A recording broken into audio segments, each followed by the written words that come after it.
Hey, how's it going? Again, Wednesday, Mr. Rago led us in a little professional development on how to enter plans in our gradebook for Harmony to keep parents in the loop and to keep students in the loop. So, big thing that we need to do is I just want to get a refresher out there, something that you can always reference so you can leave Mr. Rago alone, so that you can kind of, explore it on your own, make those mistakes, and use them as a learning tool and get a little bit better. A lot of what we expect from our kids sometimes is to try it out first and identify where they're making that mistake, where they think they're making that mistake, so that they can go on and fix it and learn from it ultimately. So what I'll do is I will log back into Harmony, and I'll log in the same way that I've logged in before.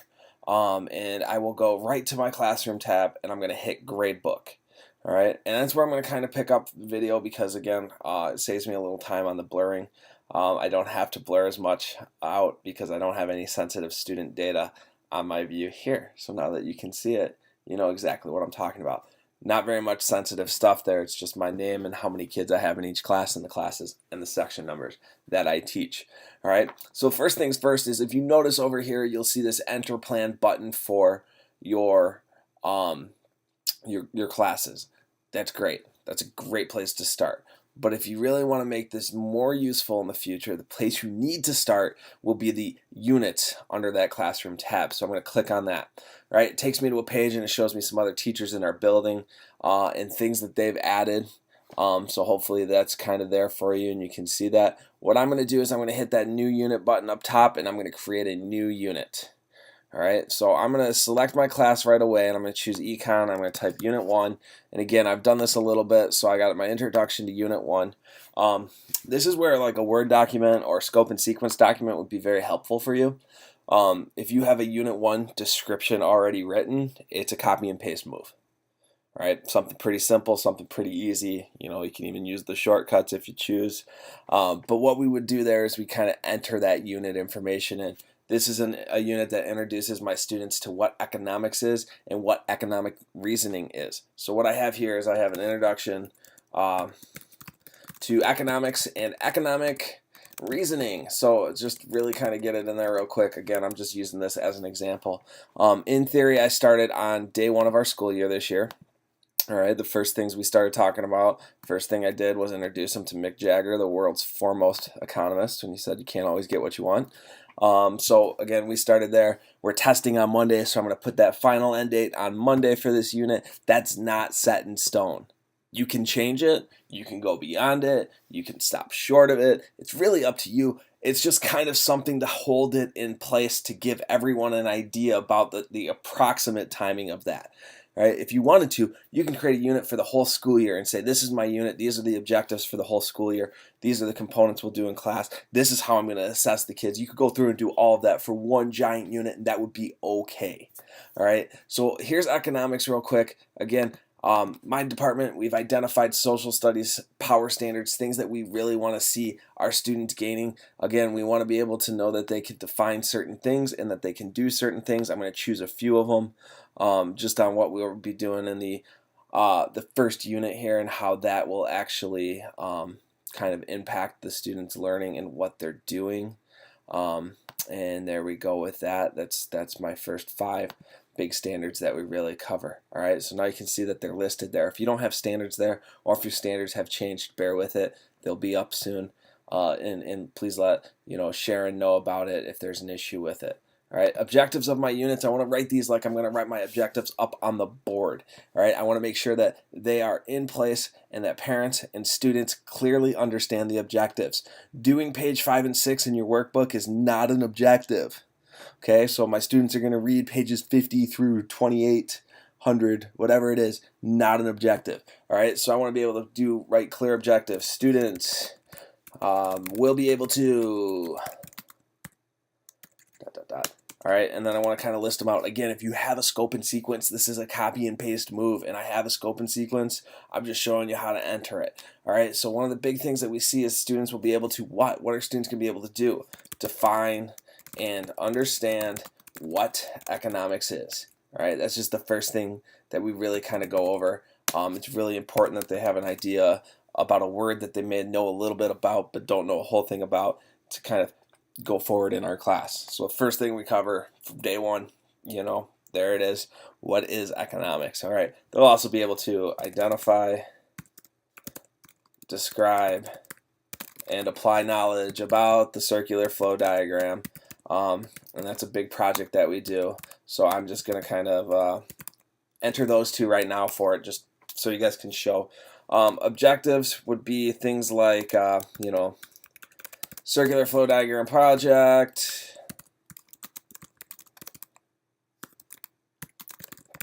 All right, unit test, things that they're going to accomplish.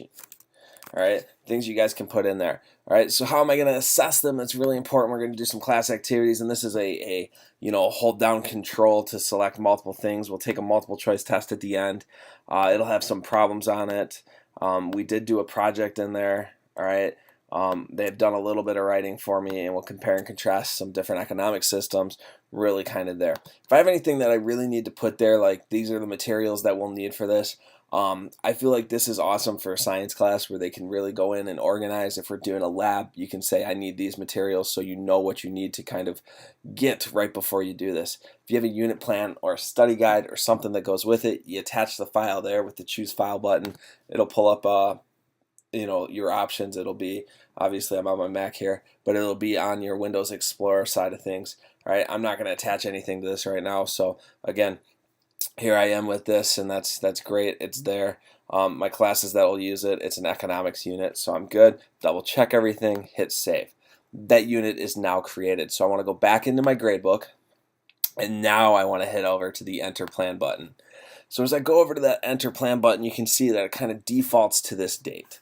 All right, we'll say that we, did our circular flow diagrams last week. I'll just pick September 10th and I'll add this in. So it's Unit 1 Economics and Economic Reasoning, and we'll call it the assignment name of the circular flow diagram. And you can see that I've gone through and I've entered this, just as kind of an example here. If I need a new one, say I do a new one, here it is. I can name it anything I want. Project work time, there it is. And this is where I'm going to lay out kind of the procedures in my room, the how we teach. That poster that we all have in our room, that's kind of what we're going to put here. So what are you doing exactly? So again, my students will enter the classroom and they will do a warm-up. All right, the warm-up may be something along the lines of, what are you going to assure gets done today? How are you going to do it? All right. And that's just kind of a way to kind of get the kids thinking about their project beforehand. I don't need to explain a warm-up to you. But then we go on and I will provide an example using my shoe of the circular flow diagram. All right. And I will walk through it for the kids. I will show them kind of what's being expected of them. All right. I will cut them loose to kind of work. So I've done a couple things there. Cut loose. Students will have work time, let's put it that way. Students will have work time, right? If you start planning and you're planning something else, and say you're working in Microsoft Word document to keep your plans, it's a copy and paste move here. I'm just simply showing you to show you what's going on, okay? So anything that I have in there, so this is the day that my syllabus was approved for distribution, so I wanted to make sure I got that out to the kids as well.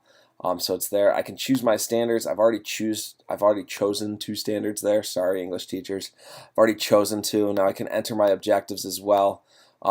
Again, I must have chosen the wrong unit, so we'll flip that over. And my objectives aren't really showing up right now. But basically what will happen there is we will see that kind of pop up there. Components would be things that we're doing, and the assessment tool will be that. All right, so I want to include this in their homework agenda. I've attached my file there, so I'm pretty good there. All right, let's say I want to repeat this plan. It's a 2-day project, 2-day work time. I can choose my 2 days that they're working on it and say that it's due there. Put that in the assignment description. All right, it's just kind of informing parents and students of what's going on in your classroom, which is really, really important. If I want to use this for other classes, I can click it. You guys see I only teach one section, economics, so I'm not really too worried about that right now. So I'm going to unclick that, and we are ready to save it. and now it will appear on our plan calendar for that day. So if I go back a week, you can see as I work my way through that I've got a lot of different things on here. Everybody's are showing up. But as I scroll, it's going to be kind of labeled by your class number. So there's my circular float diagram on what we're going to do and how we're going to do it. All right, and that's going to be basically what we do. So that gets me back to my grade book. It's there. Parents can see it. I want to thank you guys for watching and make sure that you guys are getting these plans in. Mr. Schlotman's goal is for September 22nd, which is Monday. So have a great weekend if I don't get to see you, and hopefully we'll touch base later. If you got questions, let me know. Thank you.